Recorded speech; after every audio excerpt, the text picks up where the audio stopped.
Want to create a card that looks like it's glowing from within? Well, in today's tutorial, I'm showing you how to create this stunning three-tone watercolor background and use the new layered archway dies to frame your focal point for maximum depth, color, and drama.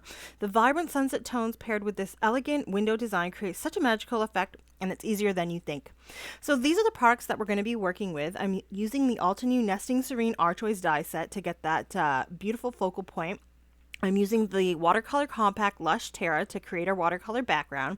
And then I'm also going to be using the Altenew Garden Swing Layering die set in order to create that focal point.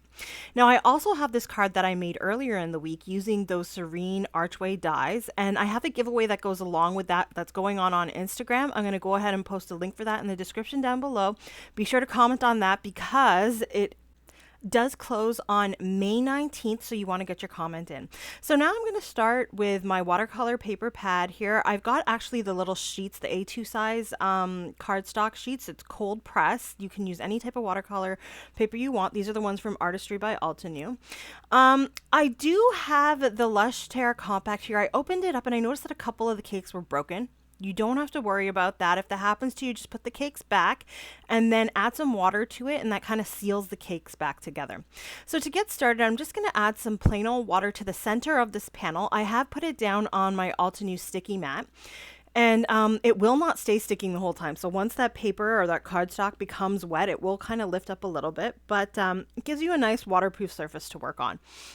So I'm adding some of that like yellowy brownish color there. I think what I've decided to use here is the deep sienna in the center. I added like a wash of the water and then I added the watercolor and just kind of spread it in the center. Then I added another wash of water on the top part of the panel and added some of the violet nightshade. I'm trying to keep the violet darker at the top, and then I want it to bleed into that like orangey sienna color, and I want like little whiffs of the purple coming down, which is what I'm trying to accomplish. Then I'm going to soak up any extra puddles with some paper towel here. I would always have paper towel on hand when watercoloring. I'm adding another wash of water to the bottom of the panel, but you'll notice that I do have a hard edge between the burnt sienna and now the emerald cedar that I'm adding. So what I want to do is I want to wet that edge again, just with some water, and then I will allow that emerald cedar to start mixing in with that burnt sienna. And what's going to happen, or sorry, deep sienna, is it'll mix a little better. If you keep that hard edge there, you're really going to see it, and it's not going to give you that good blend that you're looking for. So I do recommend wetting that hard edge first and then allowing the two colors to intermingle. Now, what I did was I dried the panel in between, and this is how you build depth and colors in your watercolor panels, okay? So I'm starting off with a three-tone panel here to show you just how easy it is to do. Keep in mind, this is easy to do for any level, beginner, intermediate, advanced. It's a very easy three-tone panel where one color bleeds into the next, and then the next color bleeds into the next. And as I said, I'm adding the colors to make them deeper near the top and the bottom, and then I want them to kind of lighten a bit and mix in between the colors, in between the two gradient zones moving up the panel. So that's all I'm doing, and you want to mix, you really want to mix like one color into the other. And that's how you kind of get the fade from one tone to the next. So I would recommend drawing this one more time, which is what I did. And then I'm just really deepening that bottom edge with the green and then the top edge with the violet in order to get the deeper tone from the bottom, lightening, moving into the center color, lightening, moving into the top color, and deepening at the top. And that's how you get this panel. So I'll put that aside to dry. And next I'll go ahead and start piecing together my swing. Now I've cut everything out. I've got the two pillows and the seat that I cut out of white cardstock, which I'll be adding ink to. And then for the actual frame of the swing, I've used some gold shimmer cardstock. And You'll notice that there are two versions of the swing. So you can have one with those longer, like the full frame of the swing, or you can just have kind of like the handles hanging down from that leaf frond in order to create like a simple swing. So there are two options that are on the Altenew packaging, and I do recommend that you kind of look through it fully to make sure that you're using the right dies for whichever variation you want to make. So we've kind of moved along in the video here, but there are two variations. There's one die for one of like the strings that kind of hold the swing up, and then there's another die for the strings that hold the swing up if you're using the entire frame. So keep that in mind with these dies. Now I'm going ahead and I'm adding some terracotta to one of the pillows, and then for the other pillow I'm using so like the long pillow I'm using purple wine, and then the smaller other pillow I'm using cosmic berry. And these colors, like I said, I created a gradient. I made it really dark at the top and then lightened it up as it came down to the bottom of the pillow, which gives it a more 3D realistic type look. So now I'm going to go ahead and start putting this together. Now, as I mentioned, all the instructions are on the Altenew packaging. That's all I'm doing. I'm following it along. There are those two options. For the option I'm doing, I'm using their keyhole function that they have in these dies. And so on one side of this, there's like this weird T-shaped keyhole, and on the other side, there's an arrow pointing down. So I can attach the top part of that frame there. And then for the strings, you kind of stick them on there, line up that weird triangle and then that arrow.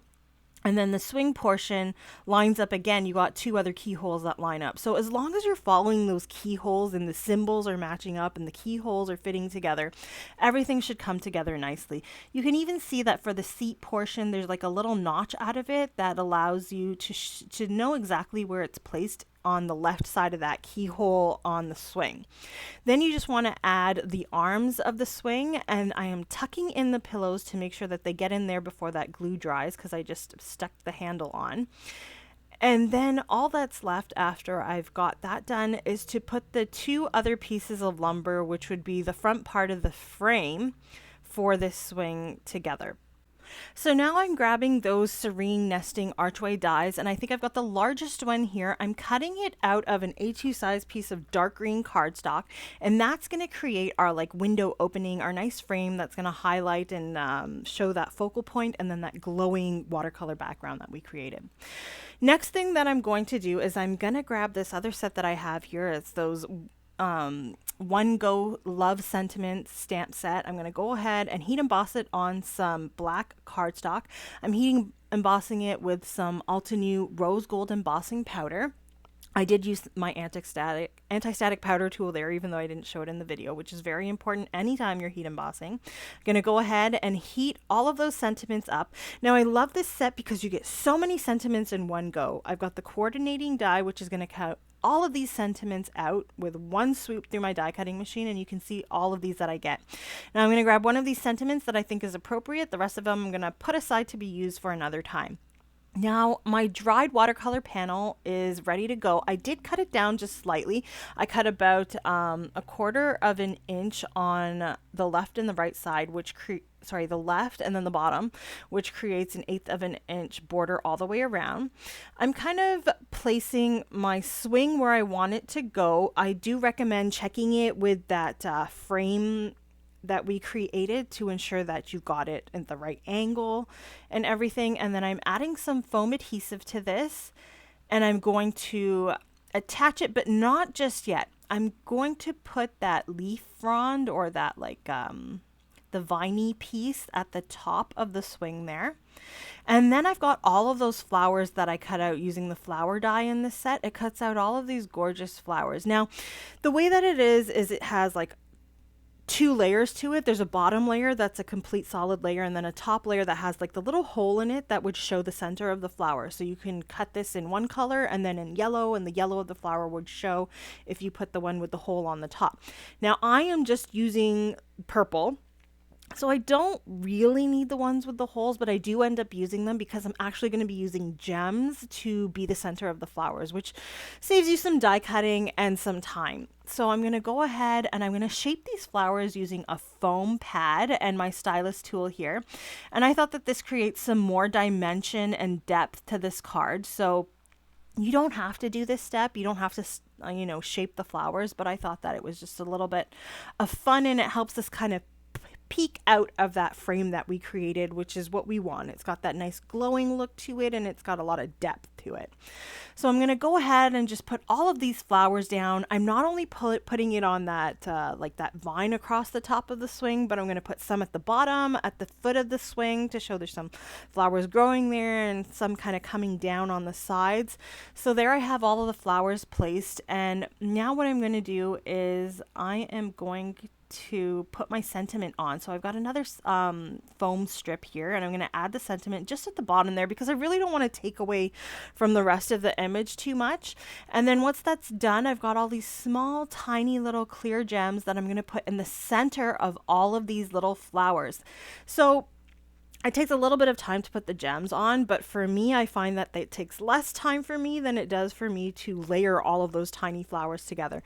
But I did layer those flowers together in that card that I showed you from the giveaway, and it doesn't really take too long. Even if you put one layer on the wrong flower, you don't really notice anyway. So it's really foolproof.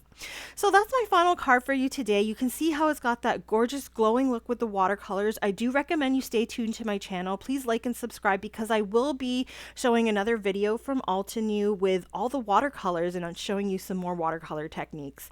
Thank you for watching today. Don't forget to click on my Instagram link below and join the giveaway, and I'll see you guys next time. Bye.